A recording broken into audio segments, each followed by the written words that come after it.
Hartlik welkom by Agri Monitor. Vandag is 'n lieflike dag. Ons het nuus gekry van daar in die suide, van daai droë dele wat lekker reën gehad het. Khois, Arawap, Gogas. So dis baie goeie nuus. Selfs hier in die middestad was daar so misreën oornag. Vandag is ons ateljeegas Richard Fryer. Hy is die hoofnatuurbewaarder by die Ministerie van die Omgewing, Bosbou en Toerisme. Hy verwelkom al die biltongjagters en die vleisjagters en hy gee presies al die reëls en die regulasies wat met die jagseisoen verband hou. Ons kyk ook na 'n video van AgriBank, is 'n lekker opvoedkundige video. Ons speel uit daarmee.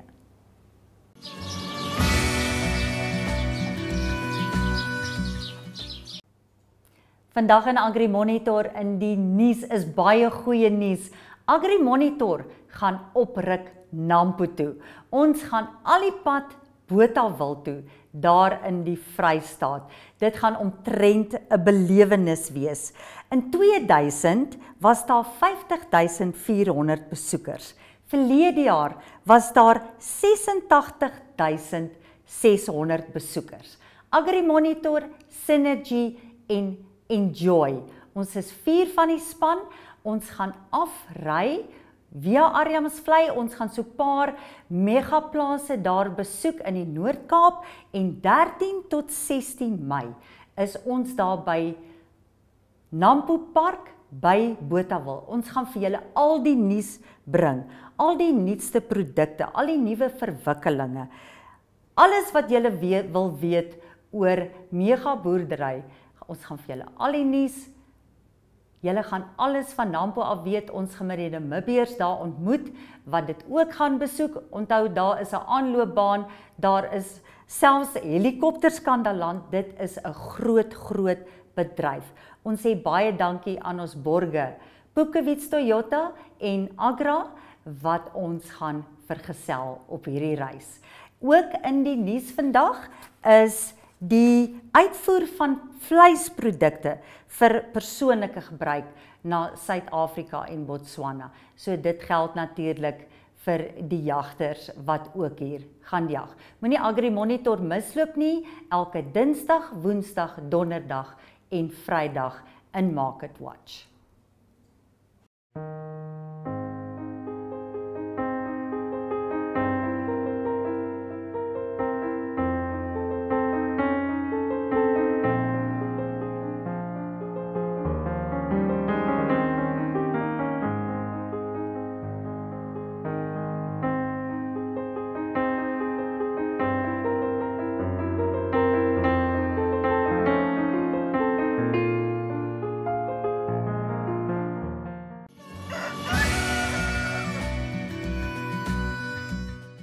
Hartlike welkom aan Richard Fryer. Hy is die hoofnatuurbewaarder by die Ministerie van die Omgewing, Bosbou en Toerisme. Baie welkom Richard. Dankie Franswies en dag sê en baie dankie vir die uitnodiging. Uiteindelik kry ek vir hom hier in Agri Monitor. Dit is omtrent hoogtyd. Ons gaan gesels oor die jagseisoen. Ek het gehoor jy gaan daai lapa vol biltong hang, so ek sien baie uit daarna dat ek 'n nala bietjie biltong kan kry. Maar ek dink die Suid-Afrikaners is baie meer opgewonde om ons lekker biltong en wild te kom jag hierso, want dit is altyd 'n groot avontuur vir hulle om hier te kom jag. So Richard, heel eerste, wanneer is die jagdatums? Wanneer mag hulle kom? Okay, Franswies, so die Ministerie van Omgewing, Bosbou en Toerisme het goedkeuring gekry by die kabinet om die jagseisoen aan te kondig vir die jag van jagbare spesies, wildspesies en jagbare voëls. Die jagseisoen stel in staat vir lede van die publiek om sekere spesies te jag op uitnodiging. Dis baie belangrik, op uitnodiging van die plaaseienaar of die huurder van die plaas. Ja. Die datums, die een datum is 1 Mei, die ander datum is 1 Junie. Geef ons daai onderskeid. Korrek, ja. So die eerste datum is die van 1 Mei 2025 tot die 31ste Augustus 2025. En dit is vir die jag van jagbare spesies kan in daardie periode gejag word. In die geval van kommersiële plase wat nie minder as 1000 hektaar is nie en wat met 'n geregistreerde wildwerende heining omheind is. So dis die groot verskil. 1 Junie dan is 'n gewone veeheining. Ja, so die volgende datum is dan ook die jag van jagbare wildspesies. Van die datum 1 Junie 2025 tot 31 Julie 2025 en is ook in die geval van plase wat nie minder as 1000 hektaar is nie, maar wat met 'n voldoende draad omheind is. Soos 'n gewone veeheining. So dit is 'n gewone kommersiële plaas. Ja. Korrek. Daar is baie beperkings en daar is redes daarvoor. Kan jy vir ons sê wat is die jagbeperkings? Okay, so daar is voorgeskrewe beperkings.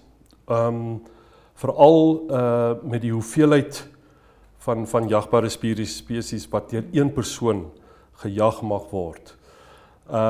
So net 'n opsomming om dit te gee is 'n totaal van 3 groot wildspesies of 'n totaal van 2 groot wildspesies of 4 klein wildspesies of 'n totaal van 1 groot wildspesie en 8 klein wildspesies en die laaste ene is dan of dis 'n getal van 12 klein wildspesies wat op een slag deur een persoon gejag mag word. Ons moet ook nou nie die wild uitroei nie. Dis nie wat ons wil hê nie. So dit is waarom daar beperkings is. Ja, daar is die beperkings. Kom ons sê net gou-gou wat is daai spesies? Die groot wild is dan nou gemsbok en kudu? Ja, so jou groot wild, as ons praat van groot wild in die ordonnansie, dan verwys dit na kudu en gemsbok. Ja. En dan jou klein wild is jou springbok en jou vlakvark. Jou vlakvark, ja. En dis al wat gejag mag word. En dan is daar sekere voëlspesies, maar dis nou ja, ons kan later bietjie deur die voëlspesies gaan, maar dit is ook baie belangrik om te hou dat as dit kom by kudu, daar mag net 1 kudu per persoon gejag word en dit gaan maar oor die feit dat die kudu getalle nog nie nog nie ten volle opgetel na ons dolheid nie. So correct, ons moet mooi kyk na ons kudus en dan mens moet ek nou nie gaan vir die met die grootste horing nie. Dit is nie trofeejag nie. Ons probeer ons kuddes weer opbou.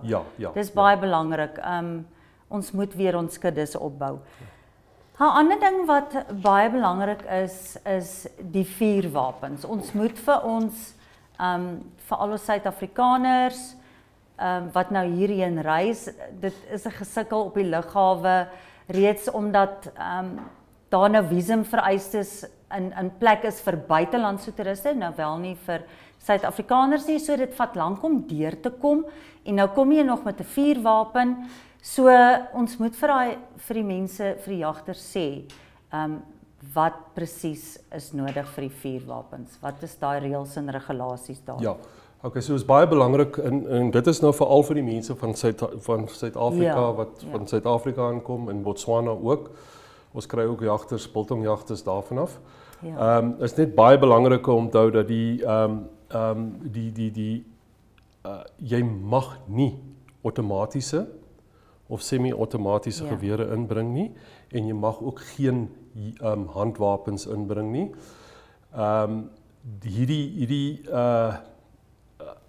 Dit is maar net die ordonnansie ons laat, dit is net gewone jaggewere wat toegelaat kan word, maar nie outomaties semi-outomatiese wapens en handwapens. Jy wil nie 'n slagting hê nie en jy gaan nie 'n kudu met 'n 9 mm skiet nie. So correct, dit is nou maar. Dit is maar net daai goed is. Daar kan wel, soos ek vroeër gesê het, daar kan wel jaggewere en haalgewere inkom. jou jaggewere obviously dit is maar vir jou normale wildspesies soos jou gemsbok, jou kudu, springbok en vakvark.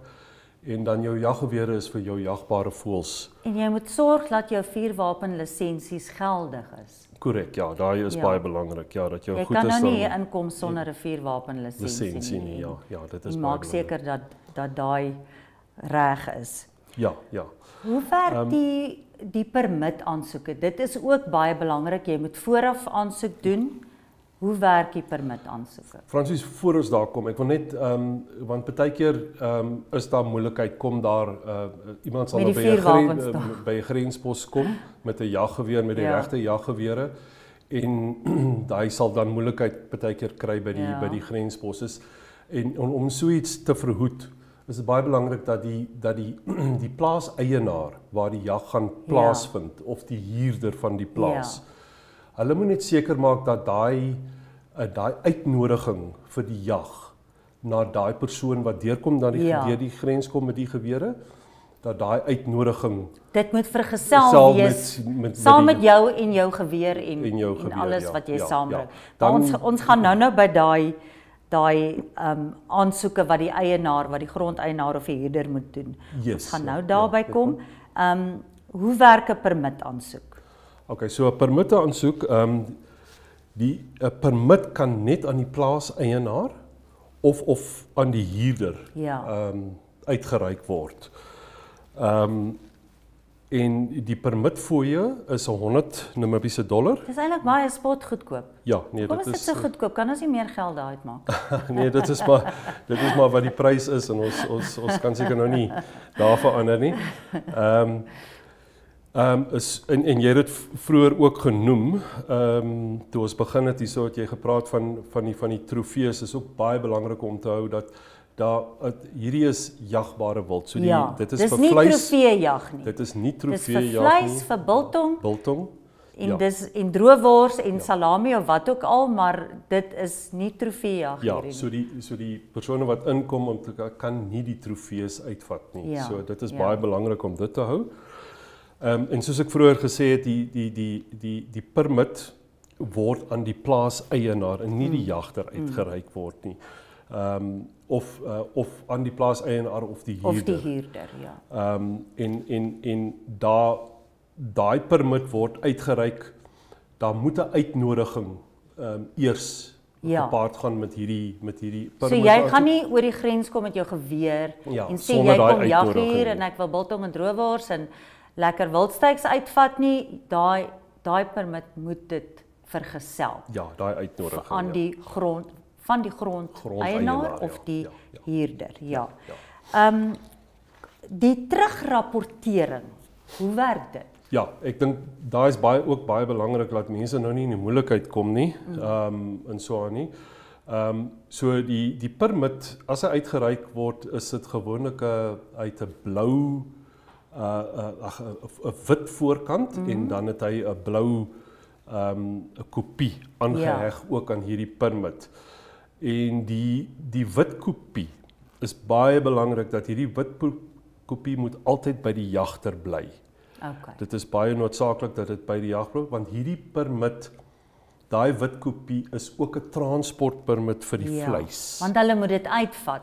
So as hulle by die grens kom en jy het nie jou wit kopie nie, sorry, dan word daai vleis gekonfiskeer op die grens en dan moet jy nou maar sonder jou biltong en jou lekker springbok skenkels of wat ook al, kan jy dan nie uitgaan nie, so dit is baie belangrik dat daai wit kopie altyd saam met die by jou wees. By die jagter wees, ja. Anders word jy nog aangekla vir onwettige jag ook. Korrek, jou wit kopie is baie belangrik. Richard, hoe doen jy aansoek die grondeienaar of die huurder? Hy weet, hulle moet teen hierdie tyd weet wat om te doen, maar kom ons mens moet altyd maar goed herhaal, anders Ja nee, ek sal nou daarby kom. Ek wil net praat van so ons het nou gepraat van die wit kopie wat altyd saam met die jagter, die blou kopie is baie belangrik. Hy moet ingevul word. Sodra daar 'n dier geskiet is, moet hy ingevul word. En dit is waar die mense gewoonlik 'n fout maak. Hulle vul nie hierdie goeders in nie en dan kom hulle by 'n padblokkade of wat ook al en dan is die die gordgaar. Dan gaan jou biltong. Dan gaan jou Dan biltong. gaan jou biltong. Ja, en hierdie dit is ook belangrik dat die plaaseienaar of die huurder moet dan as hierdie diere ingevul is op die blou kopie dat dit teruggehandig word aan die kantoor waar dit uitgeneem is. Okay, so dit is by die permitkantoor. By die permitkantoor. So die blou kopie word deur die grondeienaar of huurder aan die permitkantoor gegee en die wit kopie bly saam met die jagter. Korrek, En vat hom saam grens toe, anders ja. is daar perde. Okay, hoe doen jy aansoek? Die grondeienaar of die huurder? Hoe doen jy aansoek? Dit begin by die uitnodiging eerste. Die naam en adres van die plaaseienaar of die huurder. Die naam van die jagter moet op hierdie uitnodiging ook reg gespel asseblief volgens die paspoort. Korrek, neem ek aan. Die naam, die nommer en die distrik van die plaas waar die spesies gejag gaan word, die tipe omheining wat op die plaas is en of dit geregistreer is of nie, die totale getal van diere wat geskiet gaan word, wat hierdie jagter uitgenooi is om te kom jag. Ja, so hy moet sê 1 kudu, Ja. of hy moet sê 1 gemsbok, 2 springbokke of so. Dit Correct, moet, ja. maar sê nou maar jy kry dit nie. Sê nou ek kry nou nie my 2 springbokke. Nee, dis nie 'n probleem nie. Daai is nie as jy nou nie jou Ja. springbokke kry nie, dan is dit maar so, maar Ja. solank jy net nie oor daai getal Jy moet net nie gaan oor jou oor die getal gaan ja. nie, ja. Goed. Ja. En dan tweede laaste is die periode wanneer die jag sal plaasvind en ook wanneer die vleis getransport vervoer gaan word, ja. Ja. En dan laastens is die handtekening van die plaaseienaar of die huurder van die plaas, Ja. die huurder van die plaas, ja. So daai goed moet in plek wees. Anders is dit Ja, dit is alles wat moet verskyn op die uitnodiging. Ja. En dan daarvolgens word die permit nou uitgereik en aan die plaaseienaar gegee of die huurder. Ja, so dit is omtrent dit is in 'n netedop wat die permitte aansoeke alles behels. Okay, die kantore, waar is die permitkantore? Ons het mos nou 'n groot land en jy moet by 'n seker volgens jou streek by die permitkantoor aansoek doen. Waar is watter streek is dit? Korrek, ja. So dit is eintlik baie makliker om net jy hoef nou nie as jy in die suide boer nou al die pad Windhoek toe te ry nie. Ja. Daar is kantore. So ek sal net so vinnig deurgaan met die kantore. Daar is 'n kantoor in Windhoek, ons permitkantoor in Windhoek waar 'n aansoek gedoen kan word. Dan is dit het ons ook kantore in Keetmanshoop, Karasburg, Aus, Rospina, Oranjemund en Loederitz. Daarso So kan die dis in die mense suide? Ja, dis in die suide. Dan as ons praat van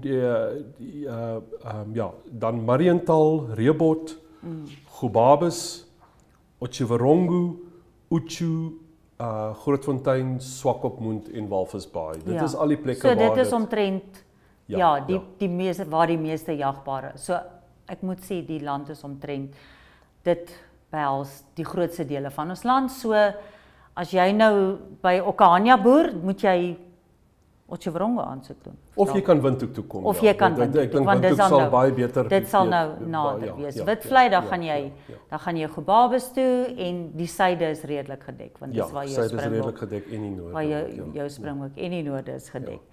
So, ons verwelkom ons jagters. Hulle is baie welkom om lekker te kom jag van Botswana of Suid-Afrika. Ek sal ook in die nuus sal ek bespreek die uitvoer van die vleisprodukte want daar is ook nou weer aparte regulasies aan betrokke. Ja, maar baie belangrik, vat jou wit kopie saam. Hou jou wit kopie die hele tyd by jou en jy sal dan nie probleme hê nie. En die plaashuurder of die grondeienaar, baie belangrik is dat daai persoon moet basies dinge reg doen vooraf. Korrek. Hy moet die uitnodiging uitstuur, hy moet sorg dat die regte hoeveelheid jagbare wild daarop is. Korrek, ja. En anders gaan daar probleme wees. Ook ja, nee, dit is omtrent ja. Dan behoort daar nou nie probleme te wees nie. Ek wil ook net dit bylas as ek het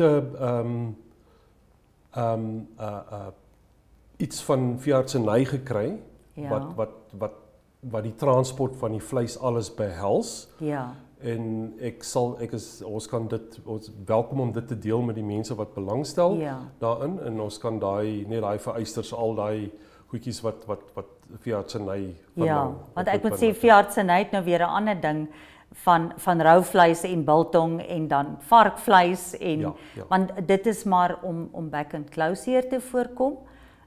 So ja, dit is nou weer 'n heeltemal ander storie. Dit is vandag in AgriMonitor in Market Watch. Richard, maar ek hoor jy's so goeie skit. Ja, wat ons. Ek wil net sê ek is ook 'n baie goeie skit, maar ek dink ons moet bietjie eendag op die skietbaan gaan kyk wie van ons is die beste skits. Maar ek hoop jy jag lekker en kry 'n springbokkie of 'n lekker gemsbok dat die biltong kan kom en dat daar wildsvleis vir die potjie is en ek wens al ons jagters uit die buurlande uit om in Namibië te kom jag. Dit is altyd verskriklik lekker om hier te jag en by ons boere hier op die plase te kom kuier. Hulle gaan vir julle groot bederf en ja, onthou net asseblief, sorg net dat die permitte en die wit kopie by jou is. Richard, ek sê vir jou baie dankie dat jy kom kuier hier en ek hoop jy kom eendag weer kuier hier in AgriMonitor met die volgende jagseisoen. Dis 'n groot plesier, Fransies, baie dankie. Baie dankie.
Good day, farmers. My name is Erastus Garuka. I'm the Technical Advisor for Livestock and Rangeland Management in Agribank Advisory Services. So today we are going to discuss about plant succession. So we are going to talk about the stages under which grasses grow. So we are focusing on the grasses. So they have different succession stages, and we have three main ones, which is the pioneer stage, the subclimax stage, and then the climax stage.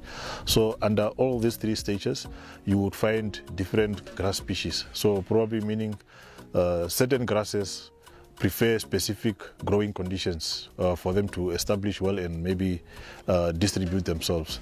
So where we are standing here, we have a couple of grass species. We have Eragrossus porosa, you can see Porgonathria flecky, you can see Chlorus virgata scattered all over, and some Aristida congesta and so forth.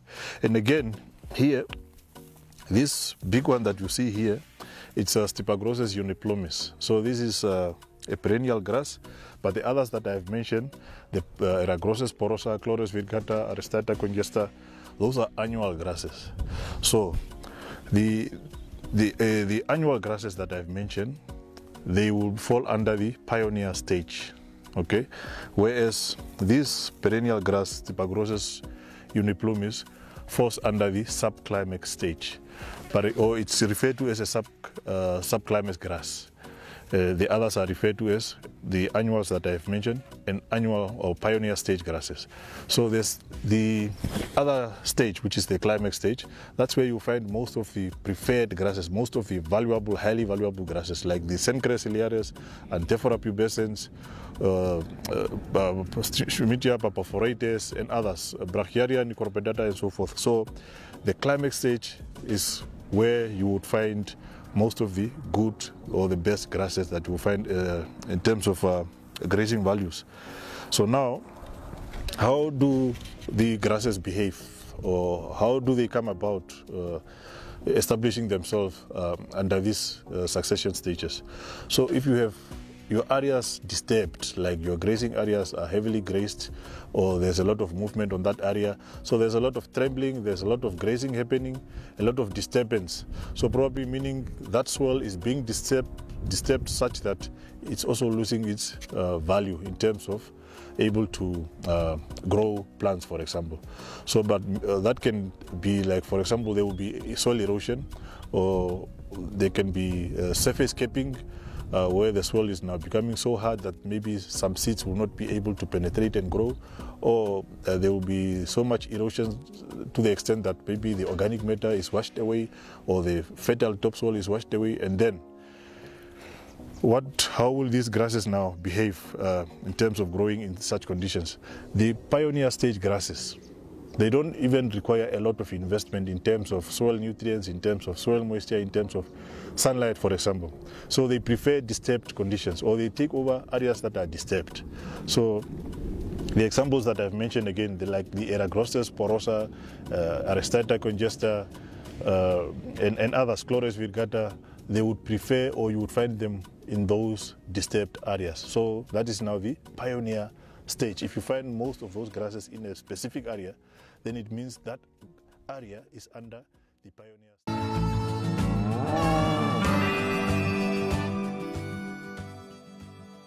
So jagters, onthou die jagseisoen begin onderskeidelik op 1 Mei en 1 Junie. Julle is baie welkom by ons. Geniet die jag, geniet die gasvryheid van Namibiërs en bly veilig.